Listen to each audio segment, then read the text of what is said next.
Our eyes, too, are incredulous on this Easter of war. We have seen all too much blood, all too much violence. Our hearts, too, have been filled with fear and anguish, as so many of our brothers and sisters have had to lock themselves away in order to be safe from bombing. Since the beginning of Russia's invasion of Ukraine, Pope Francis has floated the idea that he wants to take a trip to Kiev to try to broker a ceasefire. But now he says he would prefer to go to Moscow to try to talk some sense into Vladimir Putin, who he has only condemned lightly in a lengthy interview with an Italian newspaper. I feel that before going to Kiev, I must go to Moscow, he told Corriere della Sera in an interview that ran Tuesday.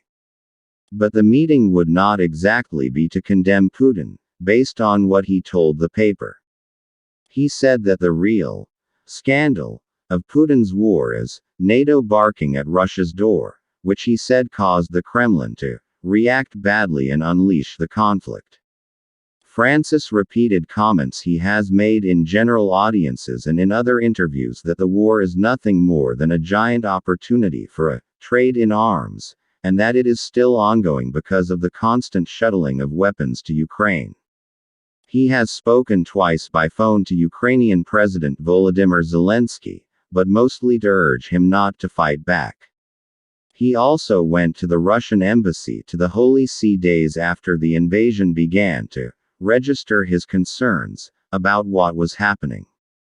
When asked whether it is right to supply the Ukrainians, he told the paper, "The clear thing is that weapons are being tested there. The Russians now know that tanks are of little use and are thinking of other things. This is why wars are waged. To test the weapons we have produced. Few people are fighting this trade, but more should be done." Francis blamed the international community for instigating the war. "You cannot think that a free state can make war on another free state," he said. "In Ukraine, it seems that it was others who created the conflict. I am pessimistic, but we must do everything possible to stop the war."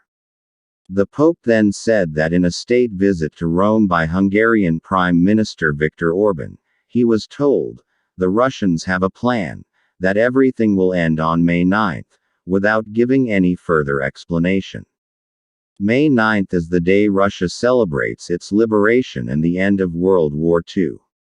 He said that 40 days ago he asked his Secretary of State to start the process of organizing a visit to Moscow instead of Ukraine, but that Putin had not responded.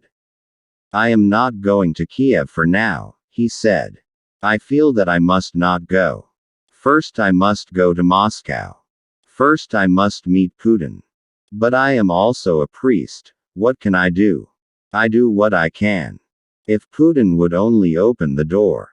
But even the pontiff concedes that a meeting in Moscow is a long shot.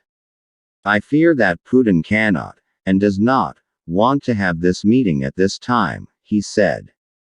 "But how can you not stop so much brutality?"